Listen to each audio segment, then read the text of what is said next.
Welcome to the Explainer. Today we're going to cut right through all that market noise and build a durable, reliable system for analyzing stocks. So forget the hype, forget the hot tips. We are creating a clear path for your investments, and we're going to base it on a real professional framework. Okay, so let's just dive right into this, because this is the great debate that trips up so many investors when they're just starting out. Are you supposed to be chasing the next big thing, or are you looking for a steady, reliable company? It really feels like you have to pick a team, right? So on one side, you've got these growth engines. Think Apple. They take every single dollar of profit and just plow it right back into R&D, into marketing, into total market dominance. The whole goal is to make that stock price soar. Then on the other side, you have these stable value companies, like a Procter & Gamble. Now, they might not grow as fast, but they literally send you a check every quarter, a dividend, just for being a shareholder. But what if you didn't have to choose? See, a really solid framework lets you see the whole picture. So here's our roadmap for today. We're going to introduce the 4 pillars, then we'll dive deep into fundamentals, we'll see why charts really matter, map out your plan for profit and risk, and then finally put it all together into a system you can actually use. Right, so instead of getting locked into just one style of investing, the pros, the institutional investors, they use an integrated framework. It's a systematic approach they can use on any potential investment, and it gives them that complete 360-degree view. And this framework, it's built on 4 absolutely essential pillars.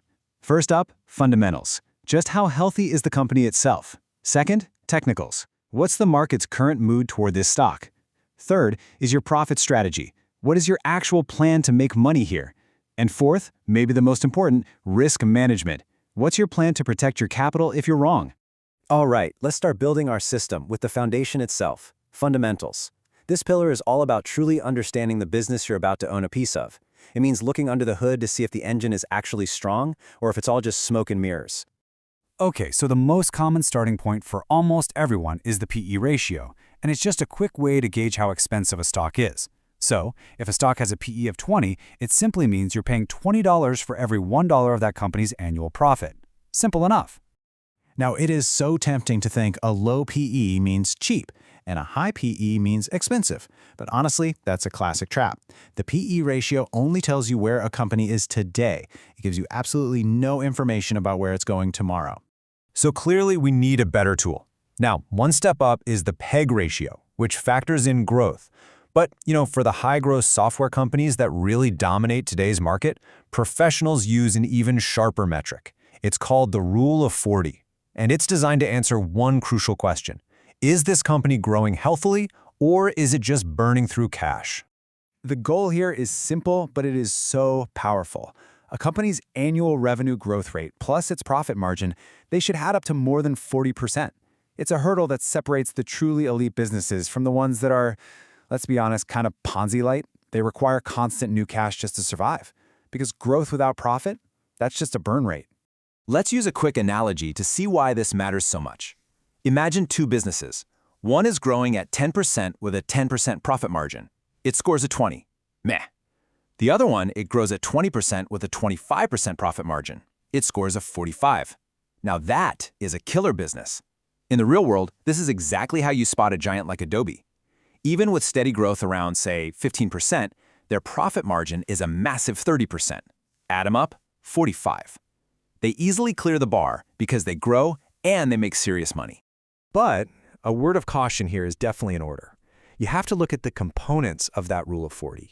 I mean, if a company has 80% growth, but a negative 30% profit margin, sure, it scores a 50, but it is a house of cards. That isn't a business, it's a cash bonfire. Sustainable, profitable growth, that's the name of the game. But here's a really critical lesson. Even with perfect fundamentals, even with a sky-high Rule of 40 score, you can still get into some serious trouble. Why? Because sometimes the numbers on paper, they're just not telling the whole story. And this brings us right to our second pillar, technical analysis, or, just reading the charts. And there is no better way to understand its importance than by looking at a powerful and pretty infamous lesson from investing history. So back in the early 2000s, this energy company, Enron, was an absolute Wall Street darling. Their fundamental reports, their earnings, their growth, all their valuations, everything looked amazing. To an investor who only looked at fundamentals, it seemed like a sure thing. But the chart was telling a completely different story. While all the official reports were painting this rosy picture, the stock price was in an absolute freefall. See, a chart just reflects the raw truth of supply and demand. It showed that insiders and informed traders were selling relentlessly long before that massive accounting fraud ever became public knowledge. Okay, so we've analyzed the company's health and we've checked the market's mood. Now we need a plan for our own money. And that brings us to our final two pillars, your profit strategy and your risk management. Pillar 3, profit strategy. This is all about your why. Why are you buying this stock? Are you looking for the price to go up, for capital gains, or are you looking for a steady income stream from dividends? See, a tech company that passes the Rule of 40, that's a growth play. A utility company is an income play. Your strategy has to align with the stock's purpose. And now, for the most important pillar, the one that keeps you in the game, risk management. This is your non-negotiable safety net. Before you even think about clicking buy, you have to decide the exact price where you will get out if you're wrong. Without this, you're not investing. You are gambling. All right, let's bring it all home. We're going to combine all 4 of these pillars into a simple but really powerful pre-investment checklist. Think of this as your pre-flight checklist. First, fundamentals. Does it pass the Rule of 40? Next, technicals. Is the price actually trending up? A really simple check here is to see if it's above its 200-day moving average. That line is a powerful proxy for the long-term trend. If a stock's above it, big institutions consider it healthy. Then, profit strategy. Does this stock actually fit my financial goal? And finally, risk management. Is my position size something I can sleep with at night? And just remember, the goal here is not to create some rigid black and white formula. The 4 pillars framework is a system for thinking clearly and consistently.